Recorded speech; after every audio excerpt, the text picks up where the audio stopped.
Ultra modern সময় পড়েছে, mobile প্রচুর ঘাটাঘাটি করি। মোবাইল ঘাটাঘাটি করা খারাপ না, যদি মোবাইল নিয়ে আপনি কোরআন দেখেন, কোরআন শরীফ পড়েন, কোন দিনের জিনিস শুনছেন আলাদা কথা, কিন্তু ওখানে যদি অন্য জিনিস থাকে কি চলবে? কথা বলে চলবে? আগেকার যুগের মানুষ জানতো যে বাড়িতে টিভি আছে ওই বাড়িতে ঢোকা যাবে না। কি গো, টিভি না টিভি? টিভি, টিভি তো রোগ, আর টিভি মানে কি জানেন? টেলিভিশন। এর আবার মানে কি জানেন? টিভি মানে হচ্ছে টেলিভিশন, এর মানে আবার কি জানেন? টেল মানে কথা, ইংলিশ শব্দ, আর ভিশন মানে এটা ফ্রেঞ্চ শব্দ, ফ্রান্সের শব্দ, ফ্রেঞ্চ। আর ভিশন মানে দেখা, এমন একটা যন্ত্র যার মধ্যে কথাও বলা যায়, কথাও শোনা যায়, আর দেখাও যায়। এই জন্য এই যন্ত্রটার নাম হলো টেলিভিশন।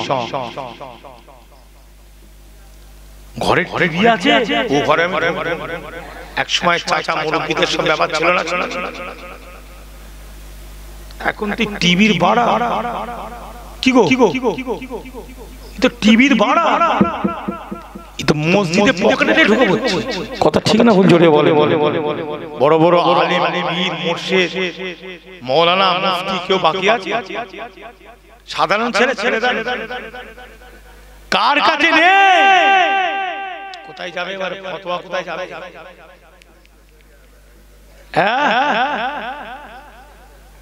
কি বলছো? কার কাছে নেই এই জিনিস? দেখো এবার বলি, কথাটা হলো কি জানো? ওই টিভি যে ঘরে আছে, ও টিভিতে এখন নালে হয়েছে, কিন্তু এক সময় কি ছিল? চ্যানেল জটা নেবে তটা, তাই তো? অনুষ্ঠান অনেক হয় না, দেখবেন জওয়ান যুবক ছেলেরা অনেক অনুষ্ঠান করে, ড্যান্সের অনুষ্ঠান আছে না নাই? ছেলে মেয়েরা সব ড্যান্স করছে, ওটা একটা অনুষ্ঠান। আবার দেখবেন নেতা মন্ত্রীরা বিভিন্ন যে যার দল করে, সেই দলের নেতারা দেখবেন একটা মিটিং করেছে, সেখানে তাদের নেতারা ওটা বক্তব্য দেয়। কি দেয় না? দেয়।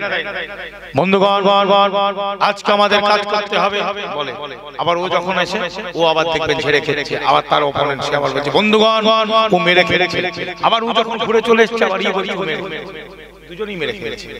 ও মেরে খেয়েছে আগে, এখন মেরে খেয়েছে আগে, ও মেরে খেয়ে নিয়ে চলে। এটা হচ্ছে আমাদের কাজ। ভারতবর্ষে যেটা চলে, আমেরিকায় এটা না, ইংল্যান্ডে এটা চলে না, এটা একমাত্র ভারত, পাকিস্তান আর বাংলাদেশে চলে। কথা বুঝলেন? মানুষ ঠকানো, কথা বুঝলেন? পরিষ্কার কথা আপনাকে বললাম। তা ভাই এটা একটা অনুষ্ঠান, ওটাও একটা অনুষ্ঠান করে, এটা একটা অনুষ্ঠান। এই অনুষ্ঠান আর ওই দুটো অনুষ্ঠানের মধ্যে তফাৎ আছে না নাই? কথা বলে। এটা নিছক কোনো সন্দেহ নাই। আল্লাহ এবং রাসূলের দ্বীন ইসলামের আলোচনার জায়গা, বলুন না সুবহানাল্লাহ। কথা বলতে যাচ্ছে যে একদম এখানে কোনো দুনিয়ার কথা চলবে না, চলবে অন্য কোন দুনিয়াবি কোন নেতা মন্ত্রীর আলোচনার জায়গা নয়। যে শোনার ইচ্ছা করে বসবে তার শক্ত গুনাহ হবে, কাবীরা গুনাহ হবে। কথা ঠিক না? এখানে বসে কোনোদিন সওয়াব পাবে না, তার থেকে ঘরে গিয়ে শুয়ে পড়া ভালো। ঠিক না? আর যে এখানে বসে মনে করবে আমি এই কথা বলবো, দুনিয়াবি কথা, কি শিয়ারের কথা, গল্পল কথা, তারও বক্তব্য দেওয়া বেকার, শুধু পকেটে পয়সাটা ঢোকানো হবে। আল্লাহর যে রহমত সেটা কিন্তু বর্ষণ ওর উপরে পড়বে না। কেন মুসলমান? আল্লাহ কোরআন পাকের মধ্যে ঘোষণা দেন, এ মুসলমান ভাইজানেরা, আল্লাহ পাক কালামুল্লাহ শরীফের মধ্যে ঘোষণা দেন, বিসমিল্লাহির রহমানির রহিম, ওয়া ইযা কুরিয়াল কুরআনু ফাসতামিউ লাহু ওয়া আনসিতু লাআল্লাকুম তুরহামুন। এ মুসলমান ভাইজানেরা, আমার আল্লাহ রাব্বুল ইজ্জত বলেন, এবং যেখানে কোরআনের আলোচনা হয়, কোরআনকে নিয়ে গবেষণা হয়, কোরআনকে নিয়ে চর্চা হয়, কোরআনের তাফসীর হয়, তাফসীর হয়, তাশরীহ হয়, ব্যাখ্যা হয়, বিশ্লেষণ হয়। মুসলমান ভাইরা, আল্লাহ পাক বলেন এই জায়গাতে হাবিবের উম্মত উম্মতিরা খবরদার খবরদার খবরদার, অন্য জিনিস শুনবে নাও। আমাদের একটাই নিয়ত থাকবে, আমরা দ্বীনের কথা শুনবো, আমরা কোরআনের কথা শুনবো, আমরা শরীয়তের কথা শুনবো, আমরা জিকির আজকার করবো, আমরা দরুদ সালাম পড়বো, আমরা দ্বীন ইসলামের চর্চার কথা শুনবো। কে বসবে, চুপচাপ করে শ্রবণ করবে। আমি আল্লাহ বলি, আমি আল্লাহ অতক্ষণ পর্যন্ত তোমাদের উপরে আমি আমার রহমতটা বর্ষণ করিতে থাকিব। এটা কার কথা বাবা? আমার না আল্লাহ। তাহলে এর উপরে কেউ ফতোয়া দিলে তার ঈমান থাকবে? হ্যাঁ, এই কথা তো আমার বানানো কথা না। এই জায়গাটার মর্যাদা আল্লাহ দিয়েছে, জোরে বলে। আর আপনি আমি যদি সেই জায়গাগুলোকে নোংরা করতে চাই, আল্লাহ ছাড়বে তো? জোরে বলে। এই যে মসজিদ আপনাদের পাশে, আমার ভাই দাওয়াত দিয়েছে, আমি আসবো আবার, বুঝলেন? এই মসজিদটা কার ঘর? জোরে বলে। আল্লাহর ঘর। কিন্তু মসজিদ মানে আসলে কি জানেন? মসজিদ মানে হলো সিজদার জায়গা। শুধু গলা টান শুনলে হবে না বাবা, কি টানের সাথে সাথে কিছু কথা আছে, সেগুলো শোনার দরকার আছে না? জোরে বলেন, আছে না? এ মুরব্বি আছে না? মুরব্বি বলা এখন আবার নতুন একটা ডায়লগ হয়েছে, মুরব্বি কি? এইজন্য মুরব্বি বলা সে বাংলাদেশের একটা বক্তা কি বলেছে সেটা যে এখন চলছে কথা বলছি। এইজন্য মুরব্বি বলার বাদে মনে কি কথা ঠিক না? জিজ্ঞেস করো কোথায় যাবে, একটু ফুসকুড়ি ফুটলে তাকে ফোঁড়া করা, সে বেচারা বাংলাদেশের ভাষা একটু আলাদা, কথা ঠিক না? বলুন। আপনারা যাবেন, আমার বাংলাদেশে বাড়ি আছে, সব তৈরি করে রেখে দিয়েছে আমার বাবা কুতুবউদ্দিন হুজুরকে চেনে যে ওখানে আমাদের মিশন আছে, মুজাদ্দেদ মিশন সংগঠনের এতিমখানা আছে। কি আছে জোরে বলে? জি রাজশাহীতে চলে যাবে, আপনাকে নাম বলে দিচ্ছি, খুলনায় চলে যাবে, খোকসায় চলে যাবে, রাজবাড়ী চলে যাবে, বুঝলে? যশোর চলে যাবে, কথা বুঝলেন? জয়পুরহাট চলে যাবে, যে কোনো জায়গায় আব্বাজান হুজুরের খিদমত আছে না নাই? জোরে বলে। আব্বাজান ঘুরে ঘুরে সব করেছে, এতিমখানা করেছে, মক্তব করেছে, বাচ্চা মেয়েদের সব, কথা বুঝলেন? আমি ওখানে যাই প্রত্যেক বছর, এবারও গিয়েছি, অনেক দিন ছিলাম। এই গন্ডগোল যে হলো না বাংলাদেশে, একটা গন্ডগোল হলো জানেন তো, গুলিগোলা চললো, ওই তার আগে আমি এখানে ছিলাম, তারপরে চলে এসেছি, তারপরে ঝামেলাটা লেগে গেল, বুঝলেন? যাই হোক, প্রত্যেক বছর আব্বাজানও জানো, 15 বছর ওখানে যাওয়া, আব্বাজান তো প্রায় 50-60 বছর যায়। তা ভাই বাংলাদেশের এক এক জায়গার বাংলা এক এক রকম, টাঙ্গাইলের বাংলা একরকম, রাজশাহীর বাংলা একরকম, কিন্তু সবাই বাঙালি, কিন্তু একজন আরেকজনের ভাষা ধরা। আমি বাঙালি হলেও কিন্তু ভাষা ধরতে পারবো, ভাষা টোনটাই আলাদা। আর আসামে চলে যাবে, সেখানের ভাষা আবার আলাদা, কি কথা ঠিক না? তা বাংলাদেশের বক্তারা বক্তব্য দিতে দিতে তাদের ভাষায় তারা বলেছে, কোনো মুরব্বি মনে উঠছিল বা একটা ডিস্টার্ব করছিল, সে কিন্তু ওই নিয়তে বলে, সে এটা বলেছে, মুরব্বি ছটকা করেন, অনেক বুড়োরা দেখবেন ওয়াজ করতে শুনতে শুনতে একটু উঠাউঠি করে বা গল্প টল্প করে, সে তাদের ভাষায় বলেছে, ওই নিয়তে বলে। এবার এইটাকে লেরা চালু করে দিয়েছে, এইটাকে লেরা অন্য লাইন চালিয়েছে। বলেন কিছু বলারও নেই, একটা কথা বললেও মুশকিল ব্যাপার। তা ভাই সকল, আমি যে আলোচনা করতে চাই, আল্লাহর কোরআনের একটা মর্যাদা আছে না নাই? জোরে বলুন। আল্লাহ পাক কালামুল্লাহ শরীফের মধ্যে ঘোষণা দিলেন, যেখানে কোরআনের আলোচনা হয়, শরিয়াতের আলোচনা হয়, জি আল্লাহ পাক বলছেন পরিষ্কার ভাবে তোমরা চুপচাপ করে শ্রবণ করো, কোনো ডিস্টার্ব নয়, অ্যাটেনশন প্লিজ, লিসেন, তোমরা লিসেন করো, শোনো কোরআন, জোরে বলে তোমরা কোরআনকে মর্যাদা দাও, কোরআনকে শোনো। আল্লাহ বলছেন, আমি আল্লাহ যতক্ষণ তোমরা শুনবে, তোমরা আশা করতে পারো, আকাঙ্ক্ষা বাসনা করতে পারো, অতক্ষণ পর্যন্ত আমি আল্লাহ তোমাদের উপরে আমার রহমতটা বর্ষণ করতে থাকি।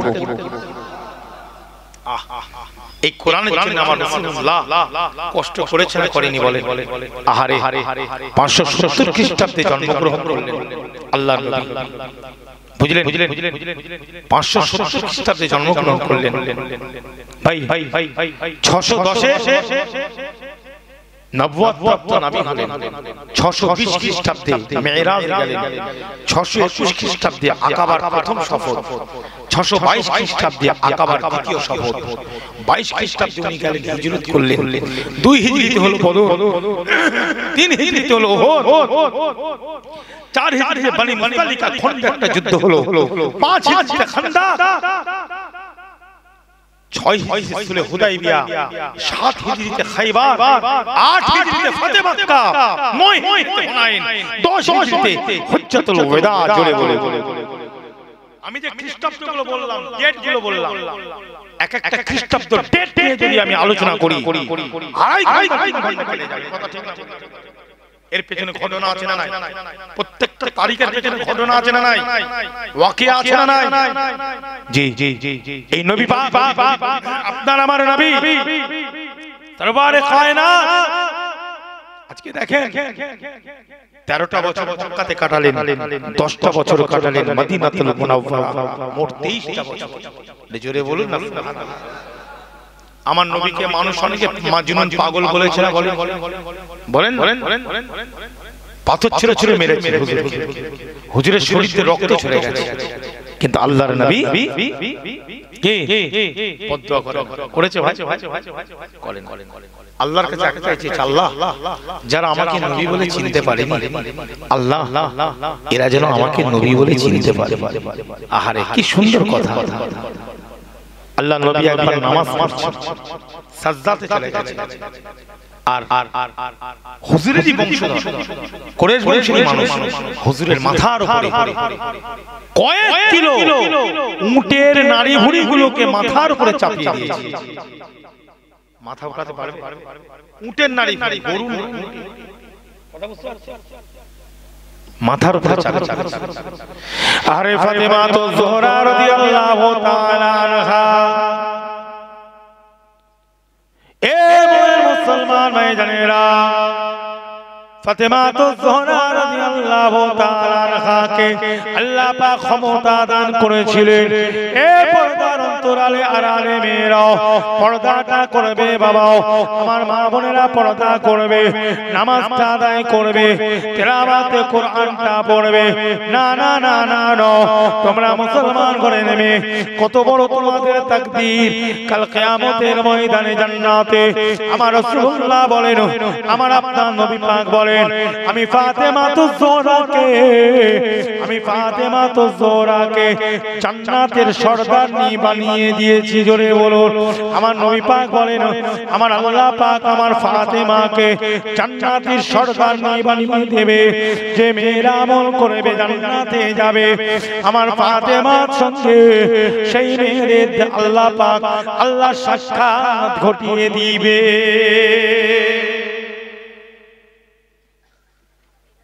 পর্দা করার দরকার আছে না নাই বলে হ্যাঁ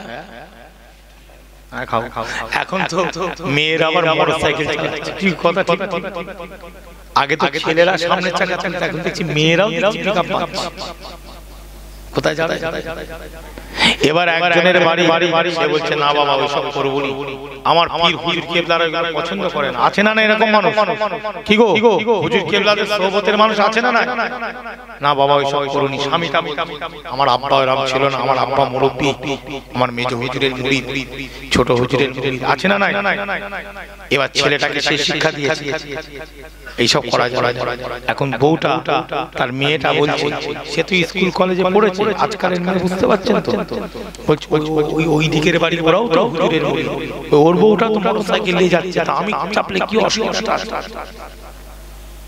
আমি তো বোরখা পরে কি গো আমি তো বোরখাটা দিয়েছি গাড়ি চালাবো বিনা বোরখা পরে নয় তো তাই হিজাব যদি পরে থাকে অসুবিধা কোথায় কথা বুঝবেন প্রথম 2-3 দিন বোরখা থাকবে তারপরে পিকআপ যখন মারবে জোরে তখন কোথায় যাবে বোরখা হ্যাঁ হিজাব পরে চলে যাবে কথা বুঝলেন তা ভাই আলট্রা মডার্ন সময় পড়েছে মোবাইল প্রচুর ঘাটাঘাটি করি মোবাইল ঘাটাঘাটি করা খারাপ যদি মোবাইল নিয়ে আপনি কোরআন দেখেন কোরআন শরীফ পড়েন কোন দিনের জিনিস শুনছেন আলাদা কথা, কিন্তু ওখানে যদি অন্য জিনিস থাকে কি চলবে? কথা বলে চলবে? আগেকার যুগের মানুষ জানতো যে বাড়িতে টিভি আছে ওই বাড়িতে ঢোকা যাবে না। ঠিক টিভি না টিভি? টিভি, টিভি তো রোগ। আর টিভি মানে কি জানেন? টেলিভিশন। এর আবার মানে কি জানেন? টিভি মানে হচ্ছে টেলিভিশন, এর মানে আবার কি জানেন? টেল মানে কথা, ইংলিশ শব্দ, আর ভিশন মানে এটা ফ্রেঞ্চ শব্দ, ফ্রান্সের শব্দ, ফ্রেঞ্চ। আর ভিশন মানে দেখা, এমন একটা যন্ত্র যার মধ্যে কথাও বলা যায়, কথাও শোনা যায়, আর দেখাও যায়। এই জন্য এই যন্ত্রটার নাম হলো টেলিভিশন। ঘরে টিভি আছে, ও ঘরে এক সময় চাচা মুরব্বীদের সব ব্যাপার ছিল না। এখন তো টিভির ভাড়া। কি গো, তো টিভির ভাড়া, তো মসজিদে পকেটে ঢুকে পড়ছে। কথা ঠিক না ভুল? জোরে বলে। বড় বড় আলেম, পীর, মুর্শিদ, মাওলানা, মুফতি কেউ বাকি আছে? সাধারণ ছেলেরা কার কাছে নেই? কোথায় যাবে এবার? ফতোয়া কোথায় যাবে?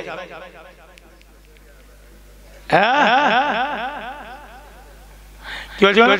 কার কাছে নেই ওই জিনিস? দেখো এবার বলি, কথাটা হলো কি জানো? ওই টিভি যে ঘরে আছে, ও টিভিতে এখন নালে হয়েছে, কিন্তু এক সময় কি ছিল? চ্যানেল জটা নেবে তটা, তাই তো? আর তুমি যেটা টিপবে সেটাই বেরোবে। মানে যেটা লিখবে ভালো জিনিস হবে আর খারাপ জিনিস খারাপ হবে। তাহলে কি হবে ভাই? আসেন, আমরা টাকা রাখি তো পকেটে। বাবা ফটো ফটো ফটো ফটো সামনে রেখে নামাজ পড়া যাবে? কোন ফটো যদি সামনে থাকে আপনি যে নামাজ পড়া হবে না? ফটো সরাতে হবে না? আয়নার সামনে নামাজ পড়া যাবে? আয়না, একটা আয়না আছে, তার সামনে নামাজে দাঁড়ালেন, আপনাকে আয়নাতে দেখা যাচ্ছে, নামাজ হবে? যে মসজিদে সুন্দর একটা কাঁচ লাগিয়েছে, কি বললাম? কথা বলতে যাচ্ছে না? মসজিদে একটা গ্লাস লাগিয়েছে, আপনি নামাজ পড়ছেন, আপনার পুরো চেহারাটা গ্লাসে এসে যাচ্ছে। কি হলো বাবাজি? ফতোয়ার কোরআন হাদিস সুন্নাত কি ঘরের মুরগি পোষা না? আমি যা বলবো তাই হয়ে যাবে, আপনি যা বলবেন তাই হয়ে যাবে? শরীয়তের একটা রুলস, একটা আইন কানুন আছে না নাই? জোরে বলে। তর্কর ব্যাপার নয়, এটা বুঝার ব্যাপার। এই যন্ত্রটার কোনো দোষ আছে? এটা কি? এটা জড় পদার্থ। এবার দেখেন, তার আগের কথা বলি, আমাদের পকেটে টাকা আছে না? টাকাতে কার? নেড়ার। কার বলেন? নেড়া মানে বুঝতে পারছেন? তাহলে গান্ধীর ফটোটা, নেড়ার ফটো পকেটে নিয়ে নামাজ পড়ছো, কি করে হবে? কথা কিছু বুঝে যাচ্ছে না?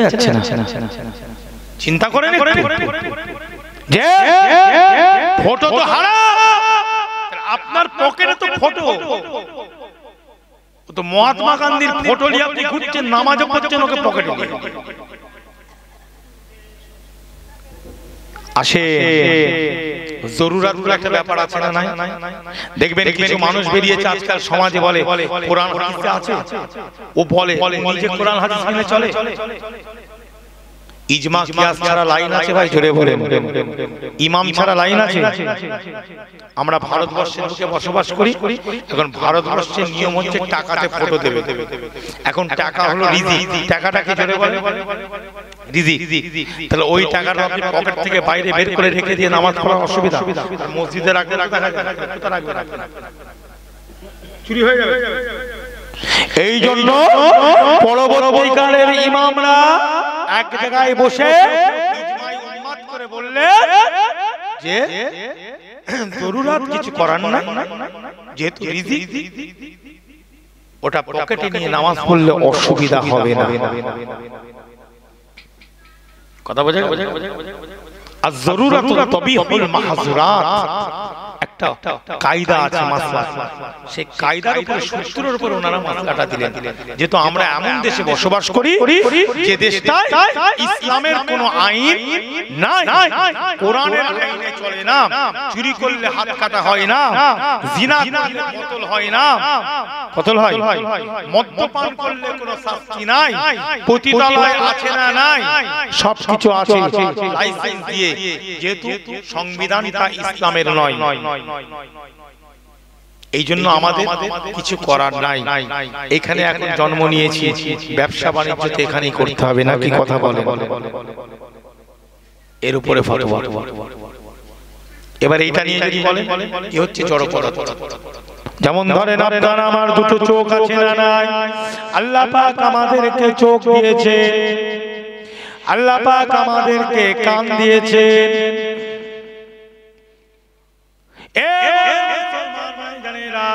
আল্লাহ পাক আমাদেরকে হাত দিয়েছেন বাবা, আল্লাহ পাক আমাদেরকে জবানটা দিয়েছেন, ইখতিয়ার দিয়ে দিয়েছেন। তোমাকে আমি চোখ দিলাম, হে জনগণ, হে মানব জাতি, তোমাদেরকে আমি চোখটা দিলাম, তোমাদেরকে আমি কানটা দিলাম, তোমাদেরকে আমি জবানটা দিলাম, তোমাদেরকে আমি হাত দিলাম, তোমাদেরকে আমি পাটা দিলাম। হে জনগণ, পাবলিক শুনে রেখে দাও, আমি আল্লাহ তোমাদেরকে সব কিছু দিলাম, তোমাদের ইখতিয়ার দিয়ে দিলাম। এই চোখটা দিয়ে একটা খারাপ রাস্তা, একটা ভালো রাস্তা, একটা জান্নাতের রাস্তা, একটা জাহান্নামের রাস্তা তোমাদের আমি বিবেক বিবেচনা দিলাম, তোমাদের আমি মস্তিষ্ক দিলাম, ব্রেনটা দিলাম, চোখটা দিলাম। তোমরা এবার ইখতিয়ার দিয়ে দিলাম কোন জিনিসটার দিকে তুমি তাকাবে, কোন জিনিসটা তুমি দেখবে, এটা তোমরা নিজেরা ডিসাইড করো। তোমাদেরকে আমি কান দিলাম, চোখ দিলাম, এই চোখ দিয়ে তুমি কোরআন দেখবে না, তুমি অন্য কোনো খারাপ জিনিস দেখবে, এটা তুমি নিজে ডিসাইড করো।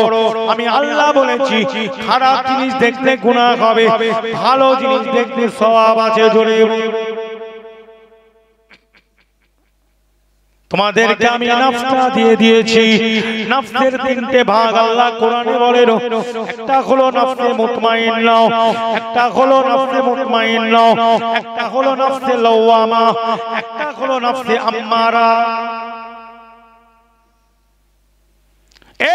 মুসলমানেরা শুনে রেখে দাও, আমি আল্লাহ তোমাদেরকে মানব জাতি যে ধর্মের মানুষ হও, আমি আল্লাহ তোমাদেরকে কান দিয়েছি। কোনটা শুনলে সওয়াব, কোনটা শুনলে সওয়াব নয়, ইখতিয়ার তোমাদেরকে দিয়েছি, এই বুদ্ধিটাও দিয়ে দিয়েছি। তোমাদেরকে আমি আল্লাহ জবানটা দিয়েছি। কত মানুষের চোখ নাই, চোখে দেখতে পায় না, চোখে অন্ধ, আমি আল্লাহ তোমাদেরকে দেখার ক্ষমতা দিয়েছি। অনেক মানুষ আছে চোখে দেখতে পায়, অনেক মানুষ আছে কানে শুনতে পায় না, অনেক মানুষ আছে কথা বলতে পারে না। আজকে আমি কথা বলছি বলে আপনারা আমাকে দাওয়াত করে এনেছে। আজকে ইমাম সাহেব কথা বলতে পারে বলে ইমাম সাহেবকে আপনি মসজিদের ইমাম হিসাবে রেখেছে। ঠিক না? কিন্তু ইমাম সাহেব যদি কথা বলতে না পারতো, আমি যদি কথা বলতে না পারতাম, তাহলে আপনি কি আমাকে দাওয়াত করতেন? ইমাম সাহেবকে কি ভাইজান মসজিদে রাখতেন? আজকে নিয়ামত আল্লাহ আমাদেরকে কানটা দিয়েছে, আমরা শুনছি, কিন্তু আল্লাহ পাক বলেছে এটা খারাপ, এটা ভালো। এ আমার বান্দা বান্দীরা শুনে রেখে দাও, জেনে রেখে দাও, আমি আল্লাহ তোমাদেরকে বলি এটা ভালো আর এটা খারাপ। এই চোখটা দিয়ে তোমরা খারাপ জিনিস দেখবে না, তোমরা ভালো জিনিসটা দেখো। এই কানটা দিয়ে তোমরা খারাপ জিনিস শুনতে যাবে না, তোমরা ভালো জিনিস শোনার জন্য হাজির হও। এই জবানটা দিয়ে তোমরা খারাপ কথা বলবে না, ভালো কথাটা বলো। আল্লাহর কোরআনটা পড়ো, বেশি বেশি ইস্তেগফার পড়ো, বেশি বেশি দোয়া দরুদ পড়ো, দরুদ শরীফ সালাম শরীফ পড়ো। আমি আল্লাহ তোমাদেরকে জবানটা সেই জন্য দিয়েছি। আমি আল্লাহ পাক তোমাদেরকে দুটো হাত দিয়েছি, এই হাতটা দিয়ে তোমরা খারাপ জিনিসও করতে পারো, খারাপ জায়গায় যাওয়ার জন্য তোমরা অর্ডার দিতে পারো, এইভাবে অর্ডার দেয় না, এখানে যাও, এ আমি আল্লাহ পাক তোমাদের ক্ষমতা দিয়েছি, তোমরা ভালো জায়গায় অর্ডার দাও, যে এই জায়গাটায় যাও, এই হাত দিয়ে ভালো কাজ কিছু করো, এই পাটা দিয়ে তোমরা গমন করো, তোমরা চাল চলন করো, গমন করো, চলাফেরা করো, তোমরা ভালো জায়গায় যাবে, খারাপ জায়গায় তোমরা যাবে না। এই পাটা দিয়ে তোমরা যখন যাবে নবী আম্বিয়াদের দরবারে যাবে, জোরে বলো, তোমরা যখন এই পাটা নিয়ে যাবে বড় বড় ইমামদের দরবারে যাবে, তোমরা যখন এই পাটা নিয়ে গমন করবে আল্লাহর বড় বড় ওলিদের দরবারে যাবে, খারাপ কোন জায়গায় যাবে না। এই ইমানদারেরা সব কিছু তোমাদেরকে দিয়েছি, ভালো খারাপ সব জানিয়ে দিয়েছি, তোমরা তোমাদের বিবেকটা কাজে লাগাও।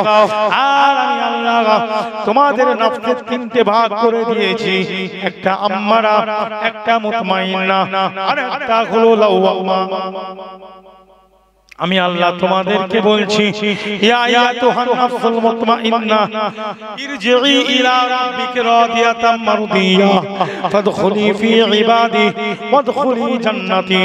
তোমরা নফসে মুতমাইন্না, আমি আল্লাহ তোমাদেরকে বলি, হে নফস তোমরা কি করো, আমি রব আমার